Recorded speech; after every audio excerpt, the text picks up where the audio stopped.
Welcome COP 1000 students. This is a brief summary of doing that InputMath magic mixture assignments, or pretty much any assignment. So the first thing you're going to do is you're going to look at the assignment and maybe start just by the definition or the description assignment, the first math and user input assignment. Well, the keywords from left is the word math. So you're going to be writing some type of equation, user input. User input, you're going to be getting asking the user to type something, and yeah, this is an assignment.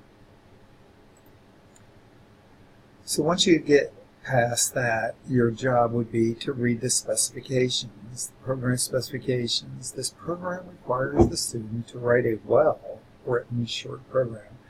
The program will ask the user to input two integer values, numbers without decimal places. Remember, the two integer values come from the user, not from you hard typing any numbers in the code. So this is not what I want to see.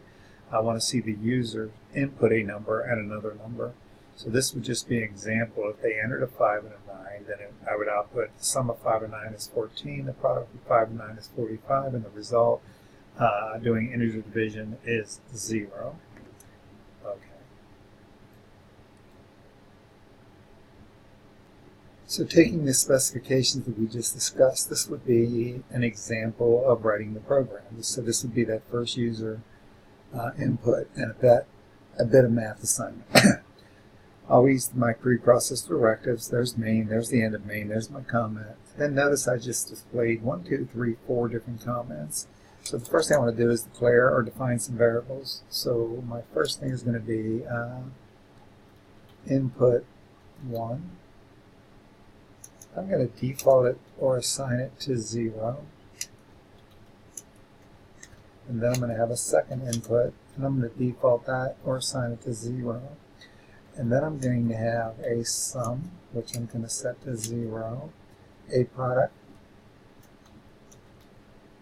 which I'm going to set to 0, and finally the division,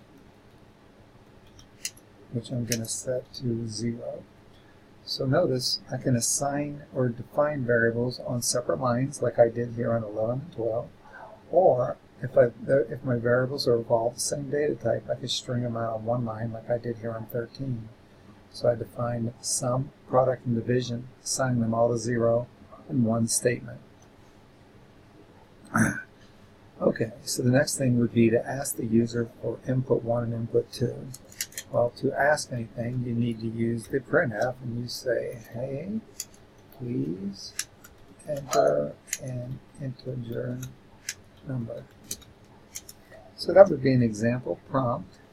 And if I was lazy, which I always am, I could say, please enter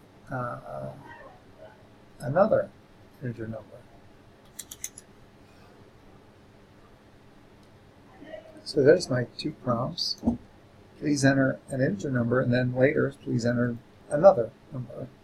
Now, if you watch the videos, you're going to see that scanf is the built-in function to get an integer from a user, and I'm going to store the value that the user is going to type in this variable input 1. So this says scan an integer and store it. This is pronounced the address of input 1. So when I say the address of, I'm referring to some type of hexadecimal address on storage. Then I'm going to scan in the second number, and that's like 2. So there's my inputs for my first and second number. Now notice if I wanted to, I could test this, which I probably should. And because it's the very first time, it's going to ask me to save it. So I'll just put it out of here on my desktop.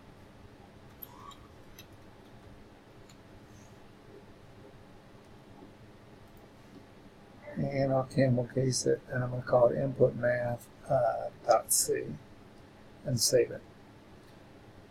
So now it's called InputMath.c, and when it runs, you will see it might prompt. It's going to prompt, hey, please enter an integer number. So I do. And hey, please enter another integer number, and I do.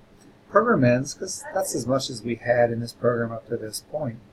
So now looking at my three variables up here and my specs where it said sum, product, and division, here's where I'm going to do my calculations. So the sum is going to get input 1 plus input 2. Pretty much that simple. The product is going to get input 1, but instead of plus, it's going to be times input 2. And then the division is going to get input 1 divided by input 2. Now let me make a little note right here, because I could put comments anywhere I want. But this is integer division, and basically what that means is there will be no decimal place, and if there was anything to the right of that non-decimal place, it would just be chopped. So then finally, I just need to do my three output statements per the specs. So it's just going to be printf, and it's going to say something like the sum of some number plus some number or integer value is some integer value. It's kind of weird, right? But not really. So in my format string, I have three placeholders: placeholder 1, placeholder 2, and placeholder 3, and then I'm going to do a new line. Outside of my format string is my value list. So from left to right, I want to put a value here, which would be input 1. And then from left to right, I want a value here, which would be input 2. And then finally, the sum. I can stop and take a break, or I could just do the other two statements. So I think I'll just do that. And instead of the sum, I'm going to say the product of this times this is product.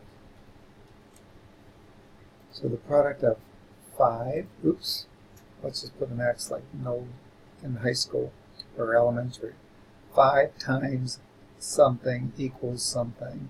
And then finally, the last one is the result of dividing some number by some number is some number. So division. Okay, so let's take a look at this. The sum of the first number plus the second number is the result. The product of the first number times the second number is the result. And finally, the result of dividing the first number divided by the second number is the result, which is this division variable. The last thing I want to do anytime I display something is do a system pause. And that, depending on your ID, is going to just halt execution of the screen and say press any key to continue. So let's see this one.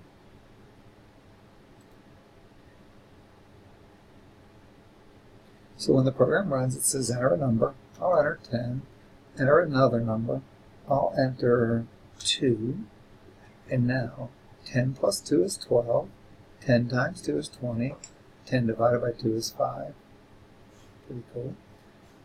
There's that press any key to continue. And I can run this program over and over and over again. Again, it doesn't do a whole lot. Let's run it again with 9 and 7. Now watch what happens here. 9 plus 7 is 16. 9 times 7 is 63. But the result of dividing 9 by 7 equals 1. 7 goes into 9 one time, and the remainder, anything to the right of decimal, is just forgotten.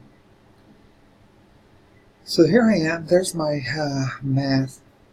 input math assignment, and it seems to be pretty simple if you ask me.